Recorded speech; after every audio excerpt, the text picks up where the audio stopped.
Thank you for tuning. Today, we have with us Clint Walton from Walton Group Consulting. Clint, please say hi to the people. Hey, good afternoon, everyone. And for all those listening and watching, it's a pleasure to be here. Pasha and I, we've had some really good conversations. And so we're just continuing the conversation here. It's great to be here. Great to see you, Pasha. Absolutely. I appreciate you taking time to spend with us and invest in the community and in conversation. Um, One of the best ways to add value is it starts with a conversation, right? So, as you said, we're continuing that here. You introduced me to someone that we're going to get into, um, which I was pretty interested in what they're doing, what they did, the conversations. Sandy Pentland, Alex Sandy Pentland, right? Yes. Yes. So we share experience and background dealing with process optimization, right? And here on YNet 7 and Pasha Paroh in general, that's what we stand for, right?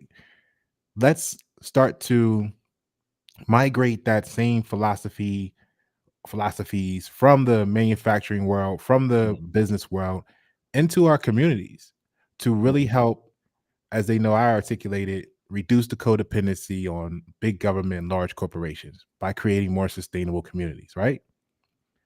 So let's do a high level overview from your perspective on the value of that transition in our communities nationwide, and what value could that bring to America as a whole?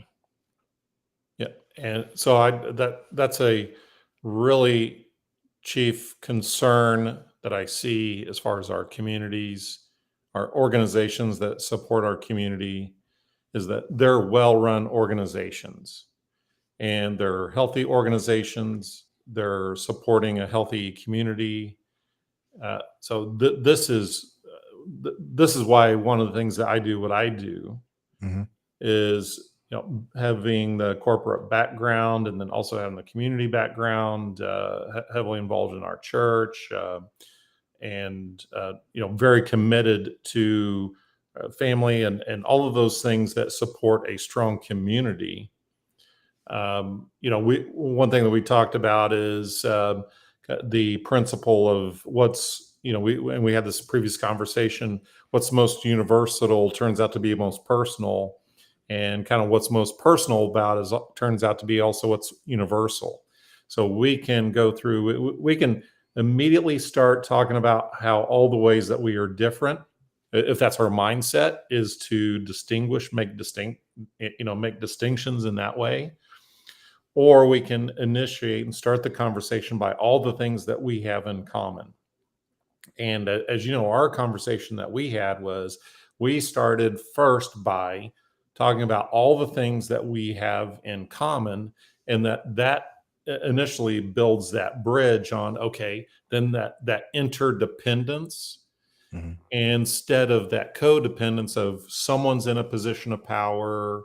So it turns that someone's teaching someone something, or someone's in a position of power to I've got to share something with you, or I've got to bring you up to speed on something.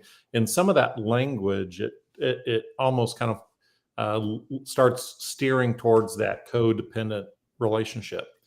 On the other side of that, and there may be a time for that, some independence until we get to interdependence. But as fast as we can get to an interdependent relationship where we're both bringing those things to the table, we're both bringing our perspectives, our mindset, and not that it's, we're not going through of who's right and wrong and going through that path, but it's like, let's see where we have common ground, common goals, and let's do that on a supportive fashion. So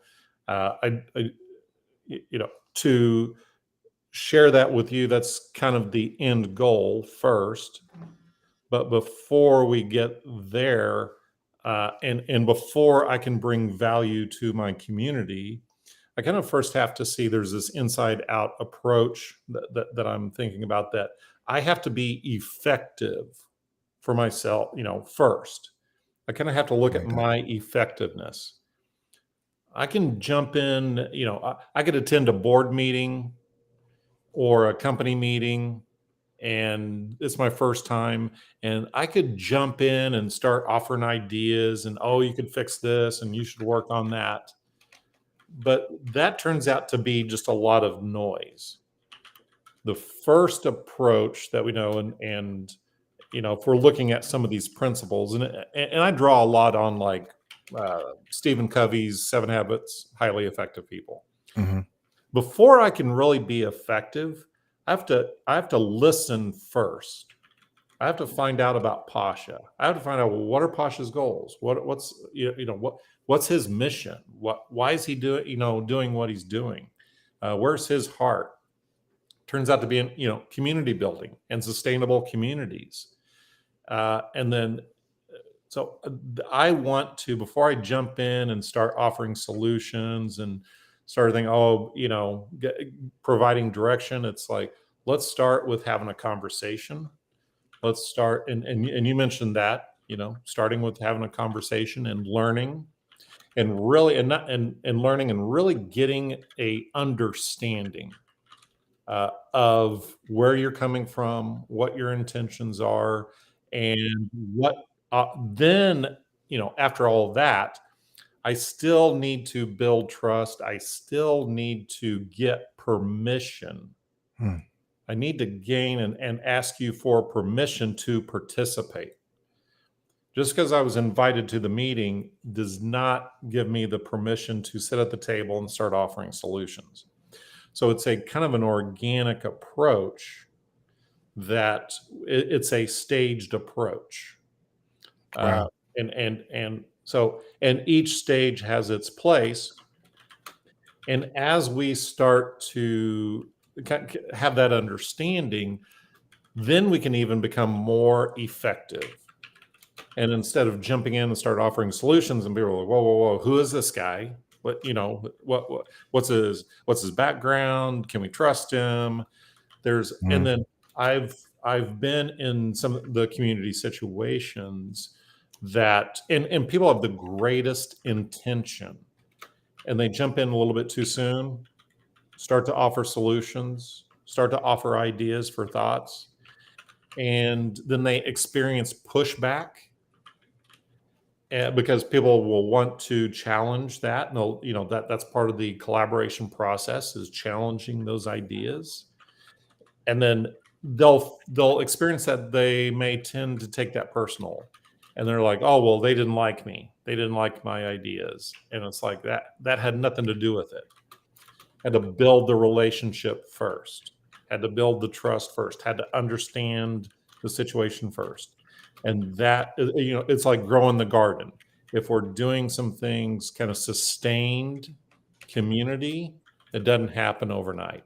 That relationship building piece has to happen first, and it cannot be rushed. So hope that kind of goes around the long way around the mountain to answer your question, but it takes a minute to kind of unpack that, and the reason why I take that approach that I do. It's like, let's connect first. Let's work on building that trust and building that relationship and get an understanding first. Then we can start talking about some solutions after we get permission. So is any of that kind of resonating with your processes and what your experience has been? Absolutely. In many ways, like when you said the asking of permission to offer solutions, even though you were already invited to sit at the table, right? It's like, okay, and that's really great. I really appreciate this exercise. Yeah, yeah, So what that does for me is it actually shows, because here's the thing, here's the golden rule. yep, Anytime we point a finger, right? Spider-Man, right? There's yep, always yep, 3 fingers pointing back at us. So what yep, happens is I have this stance that I hear to being what I call a man of equations, right? Not the variables. So, and we talked about this a little bit too. So the equation is that's the equation in this application. Anytime we point a finger, it's three pointing back at us. So we could eat. It's easy for the community because that's the number. That'll be like the Mhm. democracy of the thing, right? The mob rule. The Mhm. the numerous group is the community saying, "Hey, look, we allowed you to come here, but we ain't ready for your offerings of solutions for us, right?" And Right. this is and we get into Simon Sinek and stuff, which we talk about often here. That's that example of, hey, the way corporate America is set up is to disregard and make an outcast of the one that comes ahead of time, warning of the panic or the crisis to come, but Mhm. then put on an altar or pedestal, amplify, excuse me, the ones Mhm. who stand up in the middle of the crisis to fix it when shit hit the fan, right? Yeah. Yeah. So I think this is actually a perfect intro to the conversation because it's going to show the value, right? Mhm. It's going to Yeah. show that the same way the community as a whole maybe judging or viewing that person as, Mhm. hey, look, we're not ready. We didn't ask for that, whatever, right? Mhm.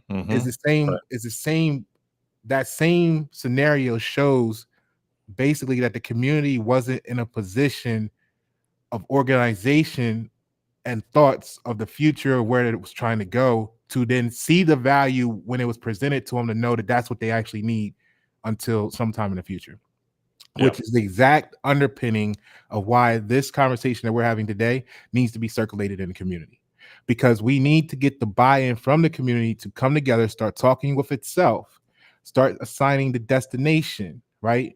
Because Yeah. like you said, in order for one to be successful, you feel like you must first be effective yourself. And I applaud that statement because that's exactly why, like when you talk to me on certain levels, I'm like, yeah, I was a green belt at 3M. I was Mhm. working Yep. on $1 million. I was not working on, but leading $1 million projects for them. I did that. Part of the reason why I did that is because I don't have a degree, so it was a great kick down the door and be the only non-production worker that don't have a degree in that operation. But you Yeah. do that so that you get the experience and cultivate um, success in those processes on a high level for the corporate America world, and then translate it back home to the community, and you can fall back on that experience and workspace because you've already done it on a high level here that's Right. documented, where versus just showing up to someone's door at the community saying, "Hey, we could change the world together. Let's do this." And they're like, "Well, Yeah. how? What? And then the disbelief factor." So I like that because of the Simon Sinek thing that we talk about often. Once you agree on a destination, it makes it easier to overcome all obstacles, which Yes.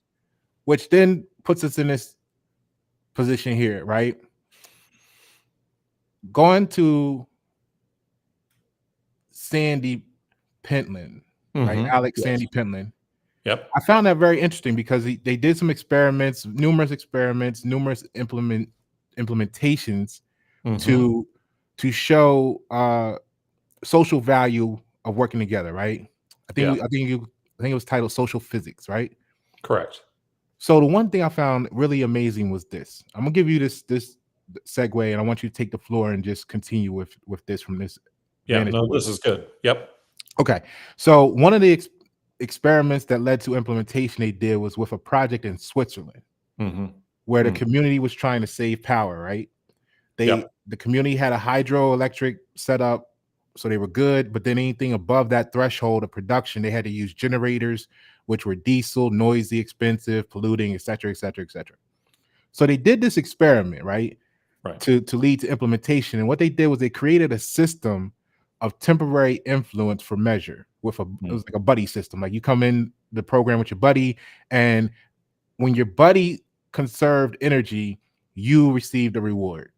Now the rewards were negligible in this experiment. It wasn't really about the like finding, you weren't there to get rich. It was there to create a mindset.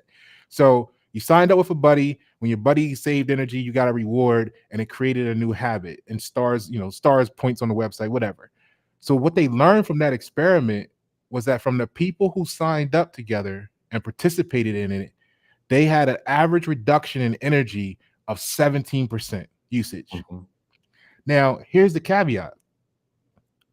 Mr. Pentland or Sandy Pentland said that they performed similar, like companies that did it another way. They Mhm. achieved 17% in reduction, but they found out they had to double the cost of the energy to do that. They didn't say they needed double the cost to make the production happen. They doubled the cost to lower the usage of it by 17%. So let's take a moment and now, because that blew my mind. It makes sense when you think about it from a psychological standpoint, but the fact that they would raise the rates of the electricity to serve the community to generate a reduction is what we're looking at if we don't do something as a community within the community to generate the reduction ourselves. So it's kind of like, here's a question on the table. Do you want to pay twice as much for your electricity, or do you want to come together and start developing programs, initiatives, and new thought processes to conserve energy and or eventually create our own energy supplies for our communities? Talk just take the floor with that and go, because there's a lot of ways we can go with that. Let me hear what you got to say. No, and I recall that same study that he talks about, and Alex, Sandy Alex Pentland, he also has some podcasts and videos out that's been published through like MIT, that he talks about those experiments. And that was the shocking thing of it, that they would raise the rates. Yeah. They would, and not just, by a few percentage points, like what was it, 10, 15, 20? I'd have to go back and look at it, but it was like a significant raise in rates just for what they thought that would cause people to get more efficient appliances and not use their power, not use the electricity during peak hours. But that did not drive behavior change. And so there's another professor that I like, and that I'll have to go back and research his name. His name isn't just popping up in my memory right now, but the principle is, if there's not, we can read the books, we can watch the podcast, we can educate ourselves, but we can do all that. But if it doesn't create behavior change, if it doesn't have us change our patterns, change our perspectives on how we see ourselves, how we see the world, if nothing really changes, then how effective was it? Right. So they're looking at, how do we change behavior? And the old mode of what I call the carrot and stick mentality. It's either the reward or the punishment. And that was, if those are the only two tools that you have in your toolbox to work with people, and maybe you have a team, and you're leading a team, or maybe you're a team member, we're all trying to influence. We're all trying to, we want to contribute. This is one thing that I look at through everyone I've met, everyone that I've worked with. If you spend enough time with folks, you'll find out that they truly have a heart to contribute. There may be, the 3 or 4 or 5% out there that are just trying to, feed off society or whatever. But that's a very small percentage. The vast majority, the 95% of people, are truly wanting to have some significance, impact their community, contribute to their community, grow it, sustain it. But they've hit a roadblock, they hit obstacles, they don't know what are the next steps. There's challenge in connecting and finding a common goal. Pasha, you could talk, extensively on all the challenges and the obstacles that it's like, hey, I'm here to help, and you're throwing all these obstacles in front of me. It's like, what's up with that? So, but at the heart of that still doesn't change your heart to want to contribute. You're like, I'm going to find another way. I'm going to find another way. I'm going to have some more conversations. But back to that is, influencing ourselves and influencing others to actual behavior change, to actually taking action towards what it is, what the goal is, and what it is that we want. But in order to, again, get there, if the only two tools you have in your toolbox are either incentives or punishments, that's very limited. What I like about Pentland and what he talks about is he takes it back to that kind of buddy system Mm-hmm.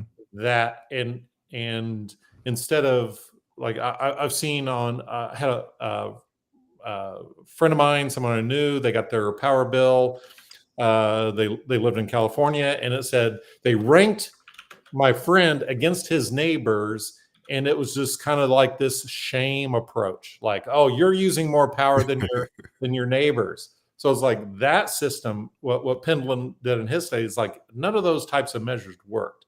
Mm-hmm. What worked was they incentivized your friends. So in this case, uh, if uh, if your if Pasha, if your power usage went down, then I would get the reward. Mm-hmm. So that was my incentive to call, to every time I talk to Pasha, is like, oh yeah, hey, are you still, running your washer and disher machine at 5 o'clock when everyone else is running theirs? So it made it part of the conversation. It made it personal. So that's all great for utility bills, and we definitely want to pay attention to those, of course. However, how can we take this as a principle and use it in our communities, and not in a manipulative way, Right. but use it in a principled way to help support our goals, to help support our friends' goals. And that's one of the first conversations that I really liked that you and I had, Pasha, was you were asking me what my goals were. I was asking you what your goals were. And we were having this conversation. How can I support you? How can you support me? Mm-hmm. So, and that is part of that buddy system. If we can have more of those connections, that now that I know what your goals are, every time we have a conversation, it's like, hey, how are your goals? It's not strong arm pressure, no shame, no, accountability, all of that. It's just one friend asking another, hey, how are you doing? Can I support? Is there anything I can do? That's a different paradigm. That's a supportive paradigm, and really takes it away from carrot and stick to the human relation side of things. So that was my big takeaway from Pitland, was that, hey, there's an opportunity here to look at it from a different perspective and honor someone's natural proclivity to contribute, to want to contribute. Everyone wants a better environment uh, for their community, for the world. They want that for themselves. That's natural. It's Mm-hmm. inherent. It's in all of us, or it's in 95% of us. It's in the vast majority of that. Let's tap into that instead of going back to the old tools of carrot and stick. If that resonates with you, does No, that absolutely. connect with you? Or because that feels much more kind of a natural, this was my idea, I have a choice, I'm still autonomous, and it's much more, like kind of empowering, if you will. I still have the power, we're still sharing the power, so to speak, the authority, the autonomy, the Yes. agency, in whatever psychological terms that you want to use. But that feels a lot stronger than I'm standing over you, I'm telling you what to do, or I'm shaming you into this. That may work for the moment, but that's not sustainable. Um, Right. so, does that connect with what your experience is in building communities and sustaining communities? Absolutely. I think regardless of the size of the community, 5 people on a team, or if you're dealing with your neighborhood, Hmm. or eventually working up to have a message of activism and change in your county and state, or then eventually the national level, I think that's definitely something that needs to be considered. And we actually not discovered, but we reminded in the Mhm. prior conversation I had yesterday for the viewers of the difference between transactional leadership with Touchdown Tina, right? Mhm. I'll introduce you to offline. Touch Fair enough. Transactional leadership versus transformative. Yeah. So that's a good thing right here because when you bring in the buddy system, like in Boy Scouts, Yeah. the buddy system not only was there for the protection and safety value, if one person gets injured, the other person's there to help and or secure them while they go get help if they need to, Mhm. but also the accountability factors, right? And I like when you brought up in an expanded explanation of like, hey, calling up the buddy saying, hey, are you still using your washer and dryer and like in this form? Because what that really is an opportunity for to generate shared innovation. See, now people are talking about, well, what are you doing to cut back? And what are Mhm. you, whereas Mhm. that conversation may have never happened before. Someone would be getting the bill and it'd be a $600 electric bill, and they're like, damn, Mhm. that's fucked up. You know what I mean? Like, or Mhm. they're thinking, what do you do that makes you use it? You know what I mean? It's like now the incentive is there to have the conversation even ahead of time in some cases of Mhm. how do we cut back without losing our quality of life, etc. And then on the far down the road of that could be, well, why don't we just generate a new way to Mhm. make power in our community? See, so we Mhm. don't need the grid. Now you're in Mhm. that. Now you're becoming super sustainable in that fashion, and I think that's great. Um, but the shocker in that was the fact of, oh yeah, they doubled the rate of cost to generate that same 17% reduction. Now, Mhm. think about the key stakeholders in a community. You got residents, you got local businesses, there's education institutions. We know the government's good for right raising the rates on everything. Mhm. Developers, builders, health and social services, environmental groups, transportation. We just talked about utilities. Go into the financial world with the banking factors. We need to be diligently looking at this because what if that's the practice in all of those industries within our community? Oh, we'll just raise the rates because we want to Mhm. limit this and limit that, right? Yeah. Yeah. Now you see that in a loose term of gentrification and physical property, but look at all the other opportunities that are affected by it under terms that maybe not even being discussed right now. And it's only ourselves and our communities to blame because we're not being transformative and we're not taking a transformative leadership approach.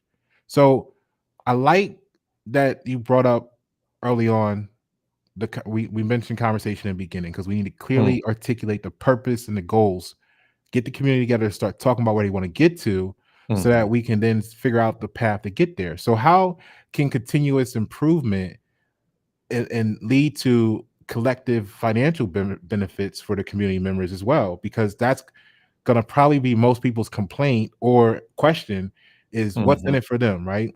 So we have the Yeah. individual goal, but the way that uh, Pentland described it was they actually said that when you incentivize the network, Mhm.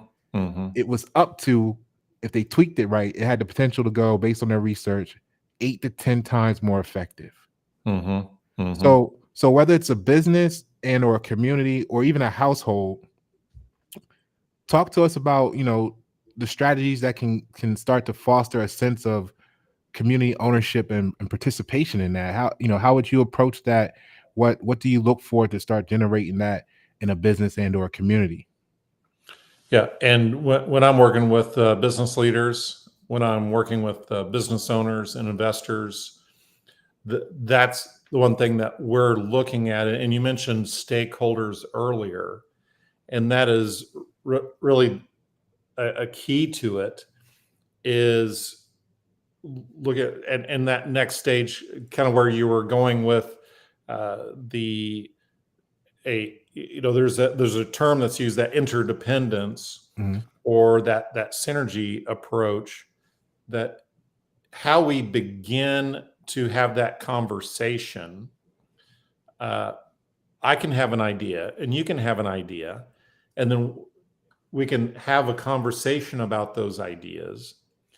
If we're approaching the challenge that we're facing or the opportunity that's in front of us by us collaborating, by us listening, by us understanding the other person's perspective, what their goal is, what their intention is, by first understanding their position and not judging, not jump in and say, "Oh, well, I know what Pasha's thinking." It's like, no, that is not the approach. It Mhm. is being curious. It is asking questions, and not asking questions just to be, again, manipulative, but to truly want to understand what their experience is like. Then we can start to collaborate. Then we can find third alternatives that neither one of us thought about in the beginning, and we're finding even better solutions. That's sustained community. That's a sustained business. Because I was having a conversation with a client just this morning that um, his wife is a gardener, and she's making gardens, and he was telling me about that. We were just having this conversation about that, and I had heard another story, and a story from a pastor of a church we attend, and he was talking about a plant that he had and how it became root bound. Hmm. And so he had this plant that it looked like the leaves were starting to die and decay, and he hadn't done anything different than he had done for the previous year. He watered it. He paid attention to it. Not a lot, but it's like it started to die, and he's like, "Don't understand what I'm not doing anything different." Mm. But then he pulled the plant out and look, and it was root bound. All the roots had like grown together, and it had reached the capacity of that pot. So he took it, he untwisted the roots on it, and put some new soil on it, put it in a bigger uh, um, pot, and then the plant started to flower. He didn't even know that it had flowers with Wow. his plant. But that can happen with the stagnant thinking, and that's the other thing. Back to like making the connection with Pentland is I don't know if you noticed that the networks, they track the metadata on cell phones.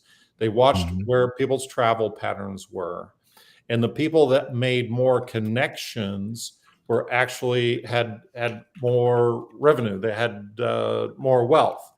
The people that just stayed in their neighborhood, they never got out. They never had any other conversations, and for whatever reason, there may be socioeconomic reasons why they're not having those conversations.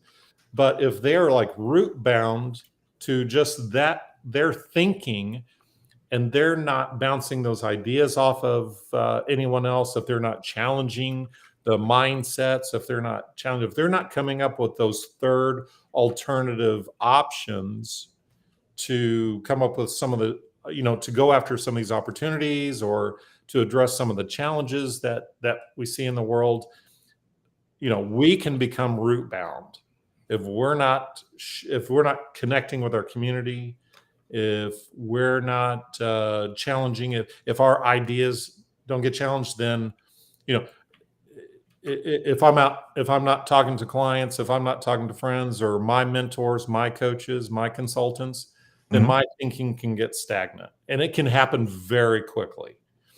And then I can become root bound, and then I'm just living in my own head. So that's not a good position to be in, to for us to contribute, because ultimately it's like we want to be effective, we want to contribute. We can't contribute at that level if we're just stuck in our own world and not reaching out. So um, come taking that effectiveness, what does it mean? It means that it enables us to go in and make more of a contribution, and being open to conversations. It allows us to learn more, and then therefore then contribute more. So I like that. um, uh, hopefully that you see, that connects the dots, hopefully a little Yeah. bit. Yeah, Okay. absolutely. I like the example of the plant because that was a perfect analogy for the transactional leadership. not doing anything different is what actually, it was working. Everything was great. It's working. Don't change it. We've been doing the same thing like this for That's 20 right. years. We heard, right? But not doing anything different, the same thing that brought that plant to success and flourishing for a period of time, is the exact same thing that started it to die and wither. Yeah. So if that leadership, if you look at the gardener of the plant, and call it leadership, if that leadership had continued to do the same thing, the plant would have died completely. Yeah. That's right. So that would be the same effect in business and community, right? Yeah. So this is how the conversations and the destinations conversations need to be had to see what the value is, right? You Yeah. may find, I like that you mentioned the data aspect, because once you go to data, you remove the emotion in the presentation to people, right? And it makes it easier to buy in when you see, well, here's the truth, not my truth, your truth, their truth, our truth, but the truth is this: solid presentation, numbers, non-emotional. Yeah. Because then a community may say, oh shit, maybe we don't need to build a park for our Mm-hmm. kids to play in, Mm-hmm. but we need to build instead on that same land or in that same budget a business center to cultivate financial independence Yeah. for our whole neighborhood, thus creating a higher per capita for our neighborhood. Then put our kids into programs that we can now afford to create ourselves and or generate or outsource, because we have the extra per capita as a neighborhood, to then put them at a higher level of competition locally and against China and globally, right? Mm-hmm. So that Mm-hmm. we make our growth sustainable over generations. Mm-hmm. Oh, so Right. now take a moment, Clint, and Yeah. introduce the people to who you actually are and what you do for Walton Group, at Walton Group Consulting, and share with us how data-driven decision making is actually powerful to make informed decisions in what you do as well. Yeah, I appreciate that. And that is where I had my background in data analysis. And I was a director of data analysis for a automotive marketing firm. It was based out of Los Angeles. I worked with them for a number of years, had a data analyst team in San Diego and one in Kansas City. And that doesn't necessarily mean anything other than I saw a lot of interaction. I saw a lot of interaction with clients, with manufacturers. This was performance parts. So they were building hot rods. They were building oversized vehicles. They were building recreational vehicles. These were, these were all the toys Mhm. that we get to enjoy, right? when we get to that Can't live point, without. so this was not like this isn't this isn't bread and butter. This isn't feeding folks. It was purely a recreational. This was a recreational marketplace. Okay, Mhm. so the Same data movie. that was being shared, and it was very important. I mean, the it was very important that the data that we were getting, the evidence that we could see what the market trends were, what was, these factories were making big decisions on their future based on the data that we were collecting. So it was very important that we were getting a good source of data right from the client. And because if it could cost a company millions, if not tens of millions, if not hundreds of millions, if they were starting to build out products that didn't sell when they hit the market. So it Mhm. was very important that we got good source of information and that we got evidence that would back that up, because they were executives making decisions for shareholders and for stakeholders based on this, and people's jobs were at stake. So we took our job very seriously. We didn't take ourselves seriously, but we took our job seriously. With that, that also started having conversations with business owners. We worked with a lot of large manufacturers, but we also worked with a lot of startups and a lot of companies that were supporting those larger manufacturers. I know that a lot of times big business, and yes, they're strong. They can take the criticism. Uh, but one thing to maybe not defend some of their actions, but as a whole, there's always bad actors. They make the headlines, and so you get the one bad actor, the one and then sometimes that starts to look at like, oh, the whole industry is bad, or or big business is bad. But a lot of these large businesses, they were supporting a lot of smaller businesses. And then we were working with those folks as well. And we would solve their data problem. Then they would start asking, well, if you solve that, what about this? What about this in operations? What about this in marketing? What about our sales numbers? What about our financials? So we became that trusted source to, they invited us into other areas of their business. And that I was very honored to be invited into having those other conversations with them, because a lot of the same principles of having evidence and having the data to back up the decision just naturally transferred. It may be different data points and it may be different goals, but the principles behind it, uh, they made that connection there. So from there, I had a transition out of that industry. I really wanted to work with small businesses, entrepreneurs, and startups. And I saw a lot of folks that were leaving the corporate world and they were launching their own business. And a lot of them were going through some challenges. A lot of times, we all know the statistics on the number of businesses that fail versus the ones that succeed. And we know there's a lot more that end up failing or having to go through 2 or 3 iterations of a startup before they get traction and they succeed. Right. Mm-hmm. So the numbers are, if you want to launch a business or launch a startup, the deck is already stacked against us. We just know that. So I wanted to do everything necessary in my power and with my firm that we could support and increase the probability of success. We couldn't guarantee it, but at least what can we do to increase the probability? Again, back to that data mindset, right? Because I wanted to be, we weren't going to come in and say we can guarantee success. Too many factors. There's too many unknowns. But what can we do to move the needle to help tilt the scales in their favor? So having those conversations, listening to entrepreneurs, listening to what they need, it came really down to marketing and innovation. They needed to innovate on their products. We've seen that, BlackBerry to iPhone. Right. We've seen that from Blockbuster to Netflix. Each one of those companies that we haven't heard about in years and years, it's like they fall by the wayside.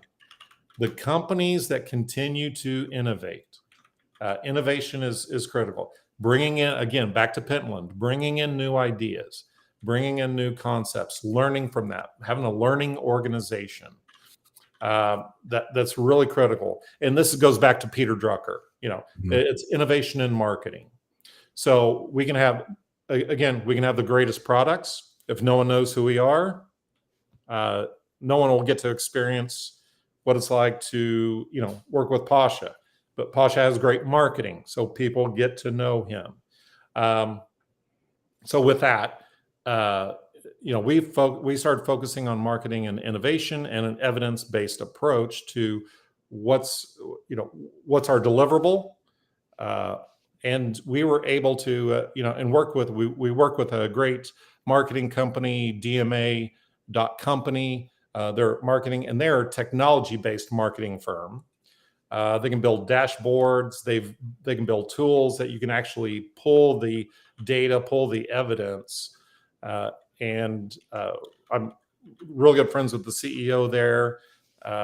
And we've got a good symbiotic relationship with them as well, an interdependent relationship with them, that all of the folks that need marketing, we can point them to that firm for the marketing. Then we can do the operations and the consulting and the deliverable side of things. So that's why we do that. And why we do that is because that's where our heart is. A little bit of background about me. My dad was in consulting. He was in the oil and gas industry for a number of years. And as a kid growing up, I'd go and visit in the office with him. I would just sit there and just be a fly on the wall. I would just observe. I'd see him meet with clients, see him have conversations with suppliers, with other folks that, or employees, and just general connections with people in the business community.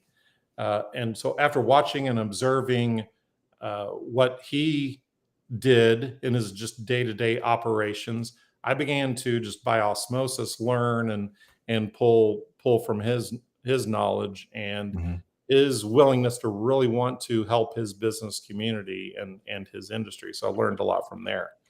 One real quick little story that he had, and there were always opportunities that were coming and people wanting to invest in the business.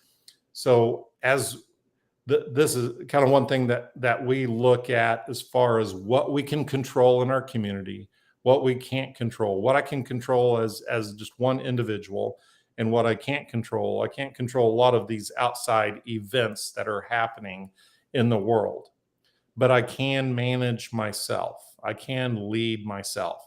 I can watch my attitude, my perspective. That's my locus of control.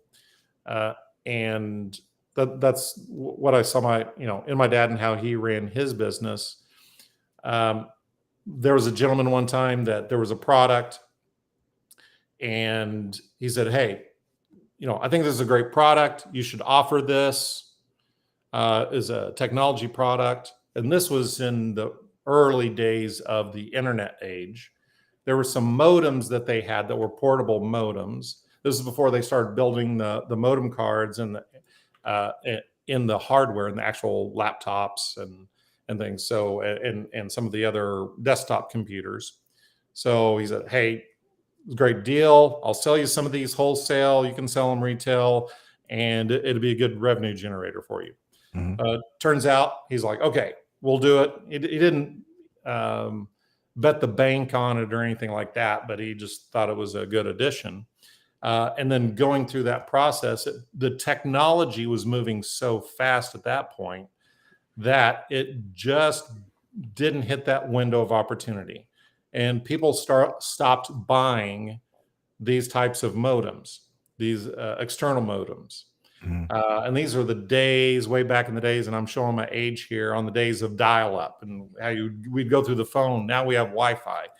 And that's how fast technology moves, right? That no one even thinks about modems anymore. But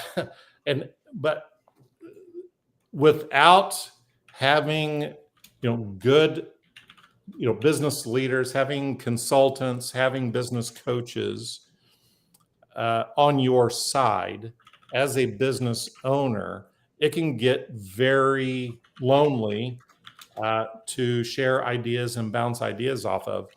So if you're a startup, I encourage you, work with a startup accelerator, build your team, have a support team around you.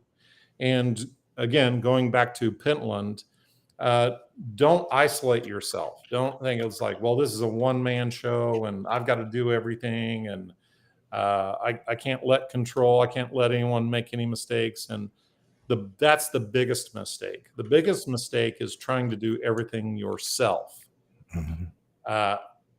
Bring your community in, bring people in, and you don't know what kind of connection can help next. And it's just like you and I meeting at the networking event and then striking conversation and seeing where it leads, and we're both open to do that. And and greatly appreciate that. And I really like your perspective. It's very valuable. And you know, we want more of that. We're going to have more conversations. As far Absolutely. as I'm concerned, I hope you see it the same way. But I do, this Clint. is what we need in our community. This is why I like what you're doing. It's a sustained community. It isn't a sustained Clint. It's not a sustained Pasha. This is a sustained community, because we're continually needing to, again, bounce those ideas off each other, get more information, and that changes how we see ourselves. It helps us see ourselves more clearly, and helps us see the world more clearly as well. I hope that's that makes sense. Very, very valuable contributions, Clint. And I appreciate the conversations that led up to this one between us and the future ones as well. You make some really great points. I like that the Blockbuster and Netflix, right? Because here's the irony. This is what happens when there's a disconnect between, let's say, the leadership, even if you look at the leadership as the business offering the product or solution that the community is saying they don't want, right? Right. Or the change factor that maybe that person showed up to the table and didn't ask if he can contribute or offer the ideas, got frustrated, left the opportunity. Nobody wins from that, right? Right. Blockbuster to Netflix, we all know the story of how Blockbuster had a chance to buy Netflix, passed on it, said that'll never work. Netflix grows, blows up. But the irony is that Blockbusters go out of business because they have a brick and mortar. And now it done come full circle. Netflix is opening brick and mortars because they're selling now the experience. Yeah. So you had a situation where if Blockbuster maybe did the research in advance, they could have bridged the gap. Although it'd be a decade away, they could have bridged the gap to say, hey, well, if we change the experience factor, we can survive this onslaught from Netflix and maybe even have won the battle. You bring up the modem situation, right? The irony is, the Gen Pop stopped buying external modems because everything was being consolidated into the space and size of a computer, PC. Yep. However, if they had changed their application to the big business, large infrastructures, external modems are still being used in data centers and call centers to pump out the volume needed, because you can't do that on a small configuration. So if they had the foresight to just get the data, speak with the customers, have that conversation, maybe they could have survived, So what's happening is, Right. you bring up a lot of key points here, because that's the osmosis factor. That's getting that support unit around you that you mentioned to say, hey, wait a minute, we're struggling here, but there's a way. Let's talk about it. And then bring in the customers. Let's see what they want. What directions are they going? And that could have been identified long in advance. Then not being afraid to delegate, because part of what we do, we come into different organizations, different opportunities. We go through a process because we're masters of a process that can be applied to virtually any situation. The luxury is that nobody is starting at the same spot, although they may be wanting to achieve similar destinations. Like if you wanted to get on the football field, well, where on the football field? You got the 20-yard line, you got midfield, you got the end zone. So you can arrive at the football field, but still be at different places in the football field. So when I say nobody's starting at the same spot and nobody's wanting to get to exactly the same spot, that's what I mean in a visualization.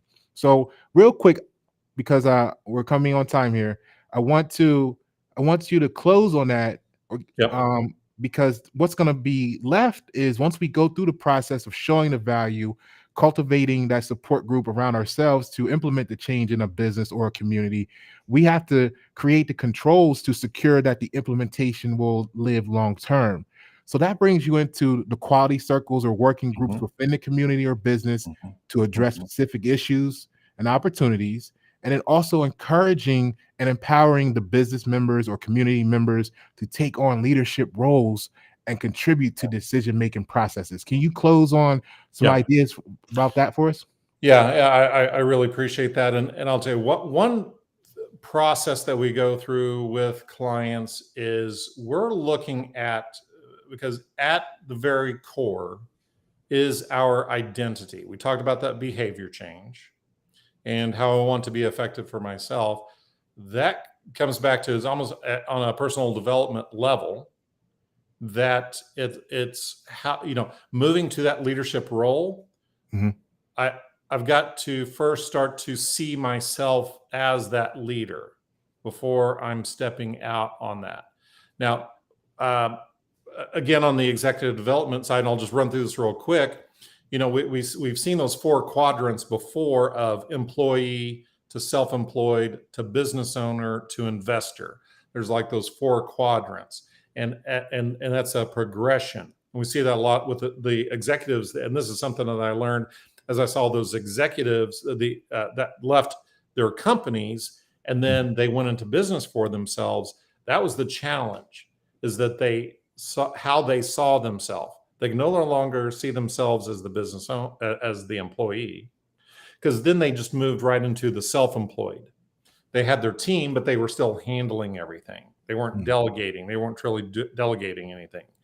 And these were smart people, driven, resourceful, all of that. It had nothing to do with that. It had everything to do with their identity and how they saw themselves and how they saw business. Then they moved from that self-employed to being a business owner, and where they're directing and leading the business, but they're letting someone else run that business, to an investor mindset. Now, we have to go through kind of that similar transition to when we're working in the community. And again, to go full circle on this, when we're talking about, well, I was invited to the meeting, I was invited to the table, and then I was invited to participate and provide input and solutions. That's some of those same stages that are going through as a community leader. So we're looking at, like, I'm an individual contributor, and I know employee is a little bit of an outdated term. It's team member, it's individual contributor. I'm just using the most basic terms at this point, but you get my point. Mm-hmm. We're progressing through those stages. So I'm currently writing a book. The title is Strategic Impact. It's slated to be coming out in the spring of 2024. So I appreciate the segue and let me mentioning that. That is what, to have a strategic impact, to map out what the process is really critical. That's the difference between the kind of aim from the hip approach, kind of the spaghetti approach. Let's throw spaghetti on the wall and see if anything sticks, versus I have something intentional that I want to do. I want to collaborate. I want to work with others. I want to build community. It's not just I want to get my stuff done. It's like, how can we work as a community, as an organization, to get what we want to get done? Yeah. And that's how we sustain the community. How that happens is I first have to work on myself, on my identity, and how I see myself as a leader. And I can be a quiet leader. Some of the best leaders are not out there on the table, rah, rah, cheer, cheer, and giving everyone. Some of the best leaders are just good listeners. And they're letting people that have that drive to do things, they're just helping guide them through the process. So let those heroes of the community be the heroes. We can be the guides. We can be the consultants. We can help them, guide them through that process, and then the whole community wins at that point. So I'm hoping that connects with you. I think that connects not only with me, but I think that resonates with the nation and eventually, and even the world, even, because basically, it's in order to become a nation again, right? Because we're so divided right now on everything, anything and everything. Yep. I like how you said you must first see ourselves being that, right? Like be the change you Yep.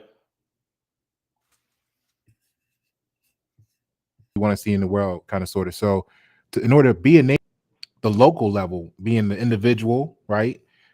The household, the community, and then we can see ourselves becoming a nation, because we'll have practiced being a nation on the smaller scale and scale it up to the full nation, actually growing in unity and goals and destination for the full benefits of life, liberty, and the pursuit of happiness. Clint, I think you made some great points today. I appreciate you being here. Yeah, no, pleasure's all mine. The honor was all mine. I appreciate that. Absolutely. Let them know. I flashed your email up there from the contacts you. Please let them know a list of value, additional contacts if you have it. Let's let them know where they can reach out to you at real quick verbally, and the emails on the screen as well. Yeah, reach out. Yeah, my email address, clint.walton@walton-gc.com. Yeah, we can also be found through our domain, through our website, walton-gc.com. So yeah, reach out to us and let's have a conversation. I invite those that are watching or listening. Contact me. We can help maybe guide you through some of the challenges or opportunities that you have, in front of you, and what is strategically connected to your mission. It's real easy to get distracted. We can go after 15 things at the same time. But we don't know, only maybe one or two of those things are actually the right thing that we should be working on. So that's in essence what we do, is help folks, organizations really focus in and zone in on what is their optimum level of contribution. So well, I appreciate the invitation. Always a perfect day. I appreciate your contributions to life, liberty, and the pursuit of happiness, Clint. Say bye to the people.